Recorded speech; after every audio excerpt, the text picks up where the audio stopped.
Isa-isang nag-walkout ang mga miyembro ng Senate Minority Bloc matapos ang mainit na talakayan at nang kwestiyonin ni Senator Erwin Tulfo ang tila pagmamadali umano ng mayorya para talakayin ang mosyon ni Senator Rodante Marcoleta na payagang makaboto ang mga senador at makadalo sa sesyon kahit wala ito sa plenaryo. Binigyang din ni Senator Tulfo na base sa kasalukuyang rules ng Senado, pinapayagan lang ito kung may force majeure o mga hindi inaasahang pangyayari o pagkakaroon ng national emergency.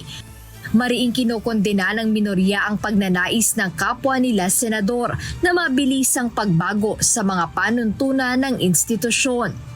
Binubusan na tayo ng mga tao na yun eh. Binubusan na tayo eh. Pinagpipilitan nila, naisip-isip na siguro nila dahil lumabas sa media na ilalabas na warrant of arrest. Para makaboto yung mga yun na makukulong. Sino man yun? Para makaboto, nakakulong man sila. Ayon sa senador, nag-walkout sila dahil sa halip na magkaroon ng maayos na diskusyon, tila pinatahimik at pinigilan ng minorya na magtanong at magsalita. We will not be part of this. It's a travesty of our rules, of the Senate rules. Hindi kami papayag sa mga ito.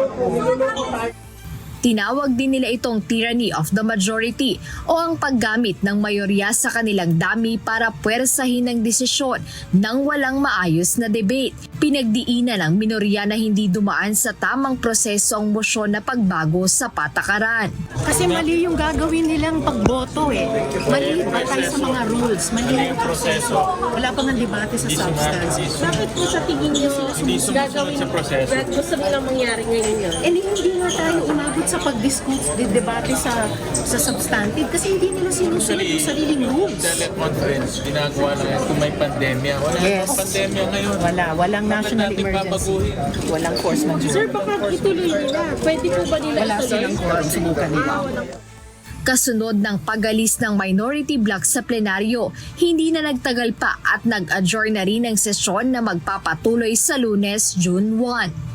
Jed Neresina, humahataw sa balita ngayon.